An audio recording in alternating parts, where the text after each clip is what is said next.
네, 미국 행정부도 북한 김정은 국무위원장의 중국 방문에 촉각을 세우면서 파장을 주시하는 모습입니다. 북미 2차 정상회담의 일정이 구체화되지 않은 시점에서 이뤄진 방중이라서 다양한 해석들이 나오고 있는데요. 네, 워싱턴 연결하겠습니다. 윤석희 특파원. 네, 워싱턴입니다. 네, 미국 정부 역시 김정은 위원장의 중국 방문을 주목하고 있을 텐데 관련해서 반응이 나왔습니까? 네, 북한 김정은 국무위원장의 네 번째 중국 방문에 백악관 등 미국 정부의 공식 입장은 아직 나오지 않고 있습니다. 트윗을 통해 수시로 견해를 밝히고 있는 도널드 트럼프 대통령 역시 아직 별다른 의견을 표시하지 않고 있는데요. 미 국무부는 김 위원장의 방중에 대한 입장을 묻는 연합뉴스 TV의 질의에 중국 정부에 문의하라며 신중한 입장을 보이고 있습니다. 1차적으로 북한과 중국의 외교적 사안인데다 북미 2차 정상회담 등 비핵화 대화에 영향을 미칠 수 있기 때문으로 해석됩니다. 네, 미국 언론들이나 대북 전문가들의 반응도 궁금한데 어떤 해석들을 내놓고 있습니까? 네, 미국 언론들은 김 위원장의 방중은 북미 정상회담 개최를 예고하는 동시에 도널드 트럼프 대통령을 압박함으로써 대미 협상력을 높이려는 포석을 깔고 있다는 분석을 내놓고 있습니다.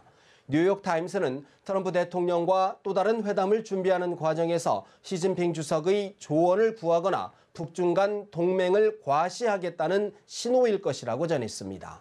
미국 CNN은 김 위원장과 시 주석 간의 회담에서는 2차 북미 정상회담이 핵심 의제가 됐을 가능성이 있다고 전망했습니다. 김 위원장이 자신의 생일에 중국을 방문한 점을 주목하는 시각도 있습니다. 스콧 스나이더 미국 외교협회 선임연구원은 자신의 트윗에 김정은의 자신감은 중국을 신뢰할 만한 자원으로 기대하는 데서 비롯된다며 베이징에서 자신의 생일 축하를 멋지게 세팅했다고 적었습니다. AP통신은 중국은 북한의 가장 중요한 무역 파트너이자 워싱턴의 압박에 대한 핵심적 완충 장치라며 김 위원장은 트럼프 대통령과의 정상회담 이전에 시 주석과 입장을 조율하길 희망할 것이라고 분석했습니다. 네, 이런 상황에서 2차 정상회담을 거듭 예고한 트럼프 대통령이 어떤 입장을 표명할 것인가, 이 부분이 최대 관심사인데 어떤 관측들이 나오고 있습니까?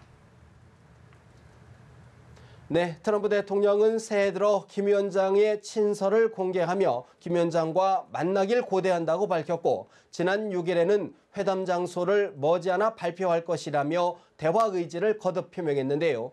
트럼프 대통령이 김 위원장의 방중에 긍정적인 해석을 내놓을 경우 2차 북미 정상회담도 급물살을 탈 수 있다는 분석입니다. CNN 방송은 백악관이 2차 북미 정상회담 장소를 선정하기 위해 태국 방콕과 베트남 하노이, 미국 하와이를 답사했다고 미국의 익명의 소식통을 인용해 보도하기도 했습니다.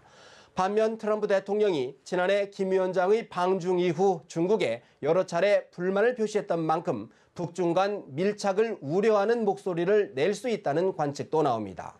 특히 중국이 한반도 문제의 중요 당사자로 부상할 경우 비핵화 외교가 복잡하게 전개되며 북미 대화의 진전 속도가 더뎌질 수 있다는 우려도 없지 않습니다.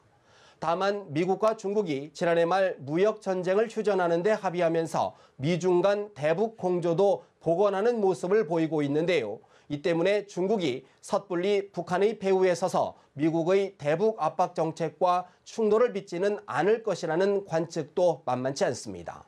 일각에서는 북미 대화가 복잡하게 꼬인 상황에서 중국이 오히려 북한의 비핵화를 견인하는 중재자 역할을 할 수 있다는 전망도 내놓고 있습니다. 지금까지 워싱턴에서 전해드렸습니다.